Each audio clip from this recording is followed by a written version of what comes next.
ये हमारे पहले चैप्टर की आखिरी एक्सरसाइज का आखिरी प्रश्न है। बड़ी खुशी मिल रही होगी बहुत सारे लोगों को कि हाँ चलो निपट रहा है ना। ठीक है, खुशी में व्यवधान नहीं डालता हूं मैं भी, जल्दी से इसको निपटा देते हैं। निपटाना इसको बहुत आसान इसलिए भी है, इसमें पूछा क्या गया है। पहले गणित में प्रश्न को समझना बहुत जरूरी होता है कि प्रश्न में पूछा क्या गया है। तो पूछा गया है कि ये तीन आपको संख्याएं दे रखी हैं, ठीक है। ये तीनों संख्याएं, इनमें से कौन सी ऐसी संख्या है जिसको आप P बटे Q अवस्था में लिख सकते हो। तो हम किसको लिख पाते हैं, जो परिमेय संख्या होती है। इसका मतलब हमसे पूछा गया कि इनमें से कौन कौन सी संख्या परिमेय संख्या है, पहली चीज। दूसरी चीज, जो भी परिमेय संख्याएं हैं, हो सकता है कोई भी ना हो सकता सारी हो, अभी हम देख लेंगे। जो भी परिमेय संख्या है उसको P बटे Q अवस्था में लिख सकते हैं, ठीक है। तो उसमें जो Q है आएगा, जो Q मतलब क्या होगा, जो उसमें हर होगा, उस हर की प्रकृति क्या है, उस हर के बारे में हम कुछ कह सकते हैं क्या, कुछ कमेंट कर सकते हैं क्या, ये पूछा गया है। ठीक है, करते हैं। ये आपके एक ऐसी संख्या है जिसका दशमलव प्रसार रुक जा रहा है, 9 तक गया उसके बाद से रुक गया, यानी कि ये शांत दशमलव प्रसार है। ठीक, कोई भी शांत दशमलव प्रसार तो डेफिनेटली P बटे Q की अवस्था में लिखा जा सकता है। कैसे, आप कहोगे इसमें तो क्या करना है, आपने बटे कर दिया, दशमलव के नीचे 1 लिख दिया, उसके बाद से जितने भी अंक आ रहे हैं दशमलव के बाद सबके लिए आप शून्य लगा दीजिए और इस दशमलव को उड़ा दीजिए। दशमलव गया उड़, आगे सारे शून्य, तो ये P बटे Q अवस्था में हो गया। ये भी एक पूर्णांक है, ये भी एक पूर्णांक है, ये आपका उत्तर हो गया। इसका मतलब ये क्योंकि शांत दशमलव प्रसार था, कैसा था, शांत, इसलिए डेफिनेटली निश्चित रूप से P बटे Q अवस्था में लिखा जा सकता है। अच्छा, अब यहां पे दूसरी बात क्या पूछी गई थी कि ठीक है, इसका मतलब ये परिमेय संख्या हो गई, बिल्कुल हो गई, और P बटे Q में लिखा जा सकता है। तो इसके Q के बारे में आप क्या कह सकते हो, बोलो।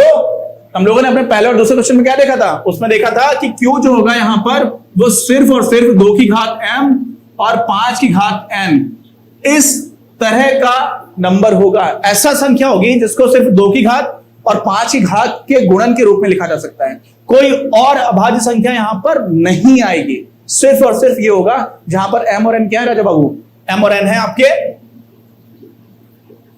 अभाज्य, सॉरी होल नंबर्स, पूर्ण संख्या है। ठीक, आ गया। तो यहां पर हम लोगों ने इसका पूरा पोस्टमार्टम कर डाला, सब कुछ हमें समझ में आ गया। यहां पे आ जाते हैं।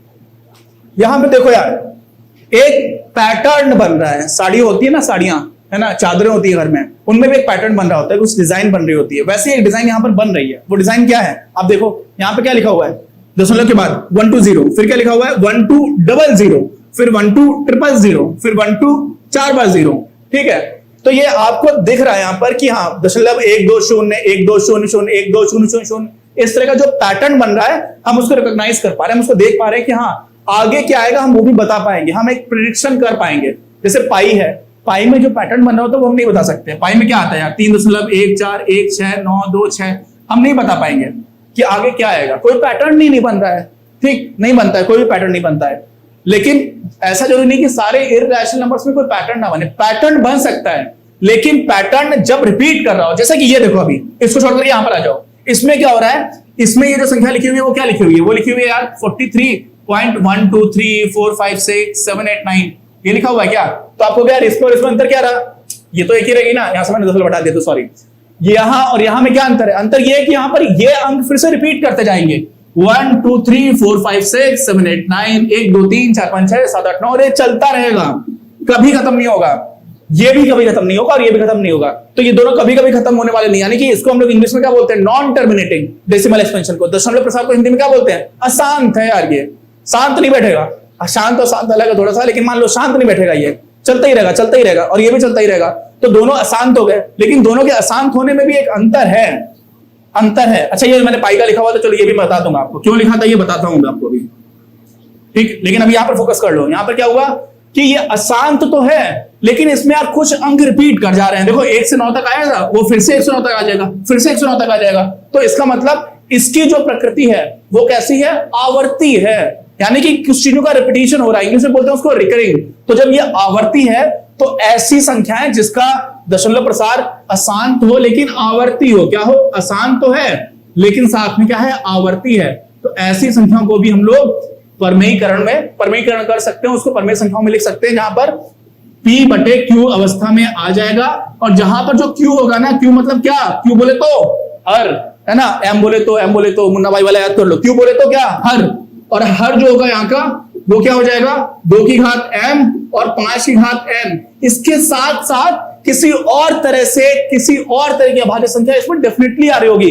सिर्फ 2 की घात m और सिर्फ 5 की घात m नहीं होगा, कुछ और भी होगा। 2 और 5 नहीं भी होगा तो चलेगा, लेकिन कोई ना कोई, जैसे 3 है, 7 है, 11 है, 13 है, 17 है, 431 है, 433 है, बड़ी 149 है, हम लोगों ने आज देखा था। तो कोई भी प्राकृतिक, कोई भी अभाज्य संख्या हो सकती है। तो यहां पर गुणे कोई और अभाज्य संख्या।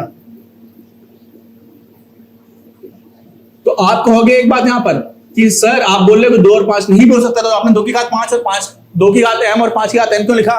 क्योंकि यार इसमें m और n पूर्ण संख्या भी हो सकती है, पूर्ण संख्या में शून्य भी आता है। अब 2 की घात 0 और 5 की घात 0 कर दोगे तो एक ही तो मिलेगा, है ना। तो वो ऑलरेडी कवर्ड है इसमें। 2 की घात 5, 2 की घात m और 5 की घात n में शून्य भी आ सकता है, मतलब m और n शून्य हो जाएगा तो 1 मिल जाएगा आपको, ठीक है। कोई और अभाज्य संख्या यहां पर होनी ही चाहिए। इसका मतलब आपने इसका भी पोस्टमार्टम करके क्या बता दिया कि ये तो अशांत आवर्ती है, उसको p बटे q में लिख सकते हैं, लेकिन q जहां पर हर है वो क्या होगा, 2 और 5 की घात अगर होगी भी तो हो सकती है, लेकिन कोई ना कोई दूसरी अभाज्य संख्या जरूर होगी। यहां पर हो गया। यहां पर क्या हुआ, यहां पर एक पैटर्न बन रहा है, लेकिन अंक रिपीट नहीं कर रहे हैं कि उतने ही अंक फिर से आते चले जाए। इसलिए ये जो दशमलव प्रसार है वो अशांत है, एक पैटर्न बन रहा है, लेकिन वो पैटर्न ऐसा नहीं है जिसमें अंक रिपीट कर रहे हो उतने ही अंक। तो ये क्या हो गया, अनावर्ती हो गया। क्या हो गया, अनावर्ती। और अगर अशांत और अनावर्ती होता है ना राजा बाबू और रानी बिटिया, तो क्या हो जाता है, तो हो जाता है इसको आप p बटे q अवस्था में नहीं लिख सकते, नहीं लिखा जा सकता। इसका मतलब ये कैसी संख्या हो गई, ये हो गई अपरिमेय संख्या। अच्छा ये बताइए तो इसकी q की प्रकृति क्या होगी, है ना, q कैसा होगा इसका? अरे भाई जब ना रहेगा बांस तो क्या बजेगी बांसुरी, है ना। जब p बटे q में लिखा ही नहीं जा सकता है तो इसमें q क्या रहेगा, जब q रह ही नहीं गया तो उसकी q की प्रकृति क्या होगी, कोई प्रकृति नहीं होगी जब इसमें लिखा ही नहीं आ सकता है, समझ गए ना।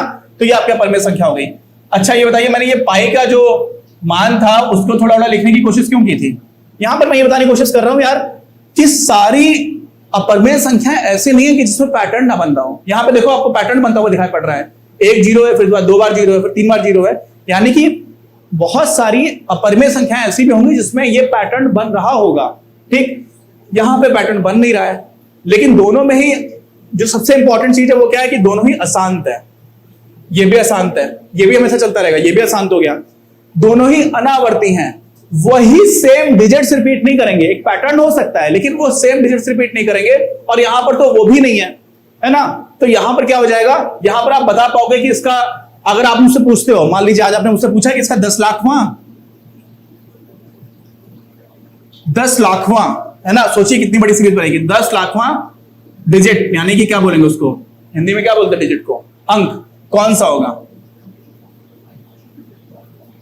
मैं 5 मिनट कैलकुलेशन करूंगा, मैं आपको बता दूंगा, उतना भी समय नहीं लगेगा, क्योंकि तो मुझे पैटर्न दिख रहा है कि अच्छा ये आ रहा है, ऐसा रहा है, फिर ऐसा रहा है, ऐसा रहा, तो 10 लाखवां अंक कौन सा होगा मैं बता पाऊंगा। तो एक पैटर्न है, मैं इसीलिए बता पा रहा हूं, लेकिन इस पैटर्न में अंक रिपीट नहीं कर रहा है। यहां पर क्या हो रहा है, यहां पर मैं बता ही नहीं पाऊंगा कि 10 लाखवां अंक कौन सा होगा। दोनों ही अपरिमेय हैं, दोनों ही अनावर्ती हैं, दोनों ही अशांत हैं, अशांत भी हैं, अनावर्ती भी हैं, अपरिमेय भी हैं, लेकिन फिर भी थोड़ा सा दोनों में अंतर है। इस अंतर को आप समझ पाओगे तो आपको मजा आ जाएगा, नहीं समझ पाओगे तो थोड़ा कम मजा आएगा। कम मजे से भी बहुत सारे लोग काम चला लेते हैं जीवन में, आप भी चला लीजिए, है ना। तो कुल मिलाकर क्या ये हुआ है कि हम लोगों ने फर्स्ट चैप्टर को बहुत ही डिटेल में सब कुछ, सारे पॉइंट्स को कवर करते हुए खत्म किया है, ठीक। सारी एक्सरसाइज के सारे क्वेश्चंस कर डाले हैं, थ्योरी भी बहुत अच्छे से पढ़ी थी, और हम लोगों ने इस चैप्टर के स्टार्टिंग में बात की थी कि हमारे बोर्ड एग्जामिनेशन में कौन कौन से क्वेश्चन आए हैं। अब बस वो बोर्ड एग्जामिनेशन वाले क्वेश्चन हम लोग कर लेंगे, हम इसका रिविजन भी कर चुके हैं ऑलरेडी, राइट। तो हम वो वाले क्वेश्चन कर लेंगे। तो भी सब्सक्राइब करिए, बाकी लोगों को भेजिए, आप सब्सक्राइब करेंगे तो हमारा फायदा होगा, आप और लोगों को वीडियो भेजेंगे तो शायद उनका भी फायदा होगा। तो सबका फायदा करते रहिए, कर भला तो हो भला। चलिए मिलते हैं अगले वीडियो में। अगर आपको ये वीडियो पसंद आया तो प्लीज इसे अपने दोस्तों के साथ शेयर करें, लाइक करें, आपके अपने चैनल अपनी क्लास को सब्सक्राइब करें और बेल आइकन को प्रेस करना ना भूलें। Thank you very much, have a nice day.